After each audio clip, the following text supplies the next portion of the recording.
নমস্কার বন্ধু, সৃষ্টিশীল চ্যানেলে আপনাকে স্বাগত। আজ আমরা চলে এসেছি এমন একটি নার্সারিতে যেখানে আপনি সব রকমের গাছ পাবেন। এখন আপনাদের দেখাবো এই নার্সারির ক্যাকটাসের একটা বিশাল মানে সাম্রাজ্য বললে হয়। ক্যাকটাসের প্রচুর কালেকশান আছে। সেই ক্যাকটাসগুলি সম্পর্কে আমরা জানবো এই ভিডিওর মাধ্যমে এবং জানবো এই নার্সারিটি কোথায় অবস্থিত, নার্সারির কন্ট্যাক্ট নাম্বার এবং কোনটা কি গাছ আমরা জেনে নেব এই নার্সারির যিনি ওনার আছেন তার কাছ থেকে। অতএব অত্যন্ত ইন্টারেস্টিং হতে চলেছে এই ভিডিওটি, তাই ভিডিওটি সম্পূর্ণ দেখবেন। ভালো লাগলে লাইক, কমেন্ট এবং শেয়ার করবেন। আর আপনি যদি এই ভিডিওতে নতুন হয়ে থাকেন তাহলে অবশ্যই লাল সাবস্ক্রাইব বাটন ক্লিক করে পাশে থাকা বেল আইকন অন করে দেবেন। চলুন তাহলে জেনে নিই এই নার্সারিতে কত রকমের ক্যাকটাসের ভ্যারাইটি আছে এবং সেগুলো সম্পর্কে অল্প বিস্তর ধারণা। চলুন তাহলে চলে যাওয়া যাক। বন্ধুরা, চলে এসেছি এই নার্সারির যিনি ওনার আছেন তার কাছে। এখন জেনে নেব এই নার্সারিতে যে ধরনের ক্যাকটাস আছে এই ক্যাকটাসগুলি কি প্রজাতির এবং এদের কেমন পরিচর্যা লাগে এবং এগুলো সম্পর্কে একটু অল্প বিস্তর ধারণা আমরা দেওয়ার চেষ্টা করছি এই ভিডিওর মাধ্যমে। দাদা নমস্কার। নমস্কার। এটা অ্যাকচুয়ালি ক্যাকটাস। আমরা তো ক্যাকটাস মানে স্যাকুলেন্টস। স্যাকুলেন্টসেরই একটা ভাগ হচ্ছে ক্যাকটাস। সাধারণভাবে বলা হয় যে মরুভূমিতে হয় বা শুষ্ক জায়গায় হয়, কিন্তু আমাদের এখানেও আমরা একটু চেষ্টা করলেও সহজেই হয়। শুধু খেয়াল রাখতে হবে যে এর ড্রেনেজ সিস্টেমটা, যে জল যেন না জমে। মোটামুটি সয়েল প্রিপারেশনটা একটু হালকা করে ছুঁয়ে যাই। আমাদের সয়েল প্রিপারেশনে কি কি আছে? মোটা দানা বালি দেওয়া থাকে, পিউমিস দেওয়া থাকে, আর কাঠকয়লা দেওয়া থাকে, পাতা পচা সার দেওয়া থাকে। মূলত এই আইটেমগুলোর উপরেই হাইড্রেন আর সিন্ডার কিছু দেওয়া থাকে। মানে ওয়েল ড্রেন সয়েল, একটা ওয়েল ড্রেনের সয়েল করতে হবে। আর এর মধ্যে কিছু স্পিসিস আছে দেখবে গ্রাফটেড, মানে এগুলোকে আমরা গ্রাফটেড ভ্যারাইটিজ বলছি। মানে এর রুট আলাদা, রুট স্টক আলাদা, উপরে শিয়নটা আলাদা আছে। হ্যাঁ, এইভাবে যেগুলো মোটামুটি আমাদের এখানে প্রায় শুট করে যায়। আর যত্ন খুব বেশি লাগে না, শুধু কিন্তু নজরদারিটা লাগে। যত্ন লাগে না মানে আপনি দেখলেন না সেটা কিন্তু হবে না। আপনাকে ডেইলি পর্যবেক্ষণ করতে হবে, করে একটু দেখতে হবে। মানে এর যেটা লাগে, একটু পোকা লাগে, মাঝে সাঝে একটু পোকার ওষুধ দিলেন, খুব অল্প মাত্রাতে দিলে হবে। আচ্ছা আচ্ছা, ক্যাকটাসের মানে পোকার ওষুধ হিসাবে কি ব্যবহার করেন? আমরা সাধারণত কনফিডার একটু ব্যবহার করি। কনফিডার, হ্যাঁ। আর স্কেল ফেল যদি লাগে সেক্ষেত্রে রোগারে ভালো কাজ হয়। কনফিডারই দিলেই যথেষ্ট। নিয়ম করে যদি একটু কনফিডার দিয়ে রাখে আর খুব বেশি লাগে না। খুব অযত্ন হলে তখনই স্কেল টেলগুলো লাগে, আর নাহলে লাগে না। আর স্পিসিসের উপরে একটু খেয়াল রাখতে হবে, কোন স্পিসিসটা আমাদের এখানে কষ্ট কোনটা হয় না, সেইগুলো একটু খেয়াল করলে মানে সহজেই করা যায়। হ্যাঁ, আমরা সেই বলেছি পাথরে ফুল ফোটায়, এটা হচ্ছে সেই একদমই ক্যাকটাসে। এই যে তুমি একটু খেয়াল করো, এগুলোতে সবই ফ্লাওয়ারিং, এই দেখো এভিডেন্স অফ ফ্লাওয়ার। হ্যাঁ, মোটামুটি আমাদের এখানে ইজিতে হয়। খাওয়ার খুব ইচ্ছা হলে, আমরা তো আগে দিতাম না, ইদানিং করে মানে সব ইম্পোর্টারদের কল্যাণে কিছু কিছু স্লো রিলিজ ফার্টিলাইজার গুলো এসছে, অসমোকট বলে। এই যে দেখো, একটু খেয়াল করলে এই যে আমরা এই যে দানাগুলো দিয়েছি, এইটা হচ্ছে অসমোকট।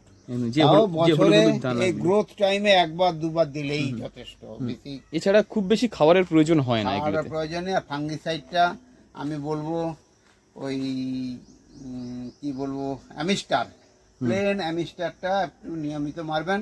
আর যদি দেখবেন যে পচন টচন আসে, কন্টাক্ট আর সিস্টেমিক দুটো কম্বিনেশনে যেগুলো আছে, যেমন রিউটোমিল গোল্ড, সাপ, এগুলো ইউজ করা যেতে পারে। আচ্ছা, মোটামুটি খুব বেশি নয়, শুধু যত্নটা একটু দরকার, একটু খেয়াল রাখতে হবে এবং জল যাতে না বেশি পরিমাণ লাগে। আমাদের এখানে আমাদের এই টেম্পারেচার আমি দেখেছি সপ্তাহে একবার একটু গ্যাপ কমিয়ে দিয়ে গরমের সময় 5 দিন অন্তর দিলেই যথেষ্ট। আচ্ছা, খুব বেশি জল লাগেও না, আর যত্ন খুব বেশি লাগে না, কিন্তু লক্ষ্যটা রাখতে হবে, কি হচ্ছে, কোনটা ক্ষতি হচ্ছে, ওটা এই আর কি। আচ্ছা, একটু ভ্যারাইটি সম্পর্কে জানবো। আচ্ছা, ভ্যারাইটি সম্বন্ধে আমারও খুব বেশি অভিজ্ঞতা নেই। এটা কি আছে? এটা কিকো বলা হয়। হ্যাঁ, একদম মানে সেই পেঁজা তুলোর মতো, মানে কার্পাস আর কি। একটা কার্পাসের মতনই মনে হবে হ্যাঁ, এবং হ্যাঁ। দেখতে অসাধারণ। সরি অ্যাস্টারিস, আমার ঠিক খেয়াল হচ্ছে না। স্পিসিসগুলো হুম হুম। মানে এখনই ওই যখনই এর সময় হয় তখনই একটু কালচার করি। আচ্ছা আচ্ছা। মানে আমি অ্যাকচুয়ালি ওভারঅল করি তো, হ্যাঁ হ্যাঁ হ্যাঁ, সেই জন্য সবকিছু মনে রাখাটা তো পার্টিকুলার এইভাবে সম্ভব করতে হয় না। পারবো না। যেমন এই যেমন একটা বলছি, এটা হচ্ছে ওব্রেগেনিয়া ডেনেগ্রি। আচ্ছা হ্যাঁ, অসাধারণ, কিছু মানে কিছু পুরো মনে পদ্মের আছে, মতো। কিছু কিছু হারিয়ে যায়। হুম হুম হুম হুম। তারপরে একদমই, এবারে সব সময় সবকিছু মনে রাখা যায় না। এই যে এটা যেমন গরজিলা, ভ্যারিগেটেড গরজিলা। ভেরিকেটেড গর্জিলা। হ্যাঁ, এই সবগুলো আর কি। আর এগুলো তো সব জিমনো ক্যালসিয়াম বডি কালার। হুম হুম। এই এটা কি আছে? ইলঙ্গাটা, ইলঙ্গাটা। ইলঙ্গাটা বলা হয় এটাকে। আচ্ছা, এবং প্রচুর হয়। প্রচুর হয়, এটা ইজি, খুব ইজি। যারা নতুন নতুন করতে চাইবে তারা এই সবগুলো তারা এটা নিয়ে করতে ট্রাই পারে। করতে পারে। মানে মানে সহজ ডাল ডাল। পড়লেই সহজে শেকড়টা হয়ে যায়। আবার নষ্টও হয়, তার মধ্যেও আবার ও বেঁচে ওঠার হুম, হুম, ক্ষমতাটা রাখে আর কি। মানে সহজ কথায় বলতে গেলে ক্যাকটাস যদি একটু খেয়াল রাখা হয়, মোটামুটি ক্যাকটাস মানে ক্যাকটাস খুব ভালোভাবে করা যেতে পারে। এটা দেখলে মৃত মনে হচ্ছে হ্যাঁ। একদম। কিন্তু এটা একটা succulent এটা এরই এ। succulent, হ্যাঁ। হুম। এবং সাকুলেন্টের প্রচুর ভেরিয়েশন আছে, প্রচুর ভ্যারাইটি চলে এসেছে। অ্যাকচুয়ালি স্যাকুলেন্ট বলে স্যাকুলেন্ট নয়, তুমি সমস্ত কিছু ভ্যারাইটি দেখবে, প্রচুর ভ্যারাইটি আছে। প্রচুর আমরা varieties। সেই যে বলে বিশালায় পৃথিবীর কতটুকু জানি, একদমই মানে একদমই। সব সাবজেক্টের উপরেই তাই। হ্যাঁ, পৃথিবী কেন, তুমি একটা সাবজেক্ট নিয়ে এগুলেও, তুমি আম বলো, জাম বলো, ক্যাকটাস বলো, স্যাকুলেন্ট বলো, এত স্পিসিস।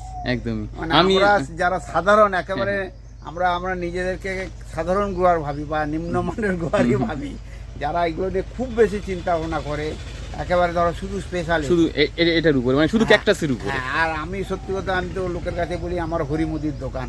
মানে আমি যেহেতু ওভারঅল লড়ি, একদমই। আম, জাম, কাঁঠাল, ক্যাকটাস, ডালিয়া, চন্দ্রমল্লিকা, তুমি চন্দ্রমল্লিকা ডালিয়ার সময় আসবে, আমার পুরো ছাদ বাগান ভর্তি। প্রচুর থাকবে। হ্যাঁ, বন্ধুরা, আমাদের এই ভিডিওর মাধ্যমে এই নার্সারির ক্যাকটাস সম্পর্কে ধারণা দিলাম এবং ক্যাকটাস সম্পর্কে জানালাম। আচ্ছা, আরেকটা কথা জিজ্ঞেস করবো, নার্সারির নাম। এই নার্সারিতে এই সমস্ত ক্যাকটাস কি সেল করা হয়? হয়। সেল সেল করা হয়? হয়, তবে আমি বলেছি আমার প্রায়োরিটি থাকে আমার শখ, তারপরে আমি ব্যবসাটা করি। একদমই, মানে মানে- শখ থেকেই প্রথমে হ্যাঁ, একদম। শখ থেকে এই ব্যবসাটার দিকে আসা হয়। হ্যাঁ। এবং এবং আমি বন্ধুদের জানাবো, আমি প্রচুর শোতে লড়ি এবং অনেক জায়গাতেই ওভারঅল চ্যাম্পিয়ন হয়েছি, রিসেন্ট ন্যাশনাল চ্যাম্পিয়ন হয়েছি। National champion. সেইগুলোর কথা মাথায় রেখে আমার বেশ কিছু গাছ রেখে দিতে হয়।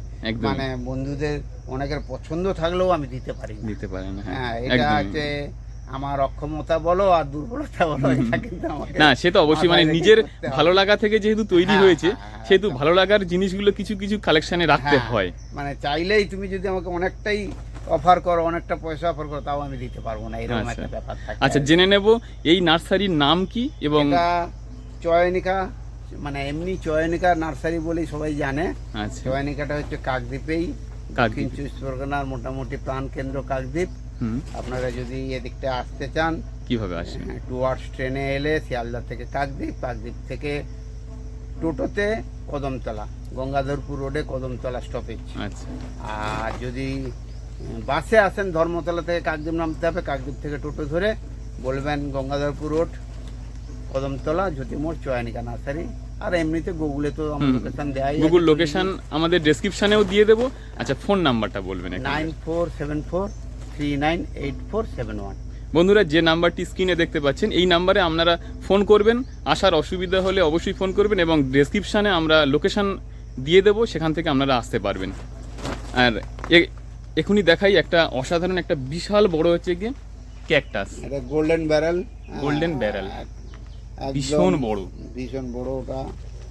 এবং এটা অ্যাকচুয়ালি কালিম্পং থেকেই আনা কালিম্পং হয়েছিল। থেকে কালেকশন করে। হ্যাঁ। কালিম্পং এ একটা ক্যাকটাস নার্সারি আছে বিশাল বড়। ওদের কাছ থেকে আমি 2 পিস নিয়ে এসেছিলাম।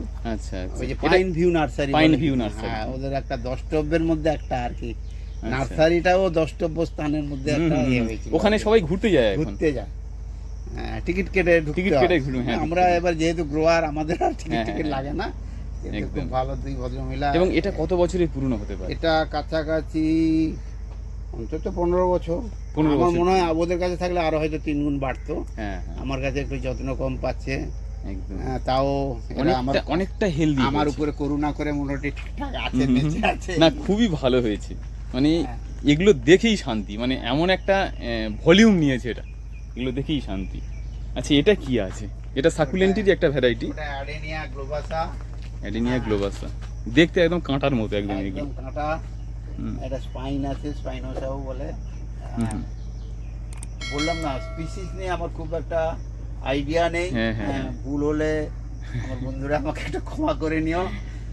না এত পিসিস আপনার কাছে করি, কিন্তু অত বেশি ওই থিওরিটিক্যাল ব্যাপারটা আমার কাছে নেই, প্র্যাকটিক্যাল হওয়ার চেষ্টা করি। একদম আমার যেটা খুব পছন্দ হয়েছে সেগুলো আমি কালেকশন করি।